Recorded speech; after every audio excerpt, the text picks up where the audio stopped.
E se eu te dissesse que uma simples micose de infância, daquelas bem comuns, guarda o segredo de uma das divisões mais importantes da vida na Terra?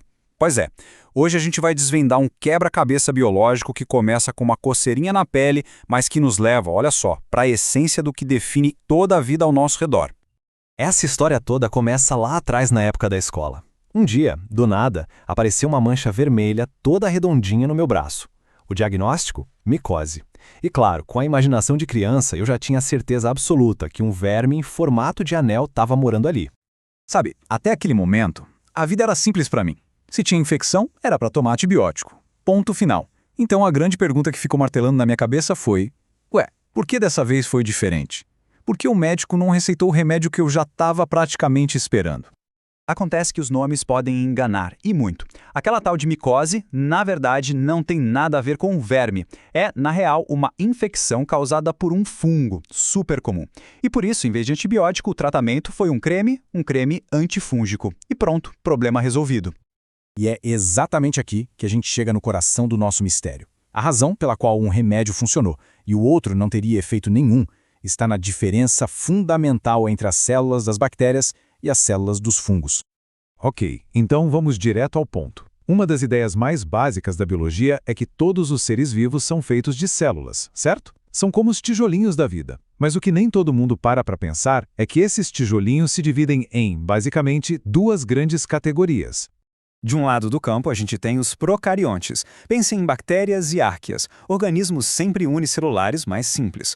Do outro lado, os eucariontes, uma galera bem mais diversa. Aqui entram os fungos, as plantas, os animais e os protistas. E eles podem ser tanto unicelulares quanto, bem, multicelulares como nós.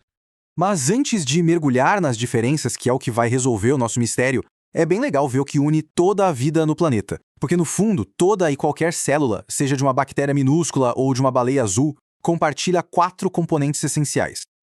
Olha só, toda célula tem uma membrana celular, que funciona como se fosse o segurança da balada, controlando quem entra e quem sai. Lá dentro tem o citoplasma, que é tipo uma gelatina onde tudo acontece. E boiando nessa gelatina estão duas coisas cruciais: o DNA, que é a receita de tudo, e os ribossomos, que são as pequenas fábricas que leem essa receita e produzem proteínas. E agora sim, vamos para o divisor de águas.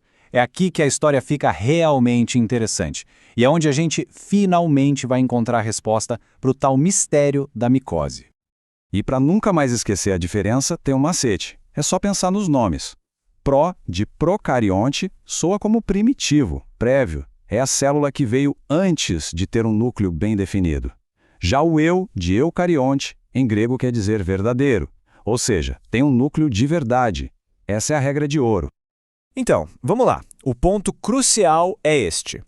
Procariontes não têm núcleo.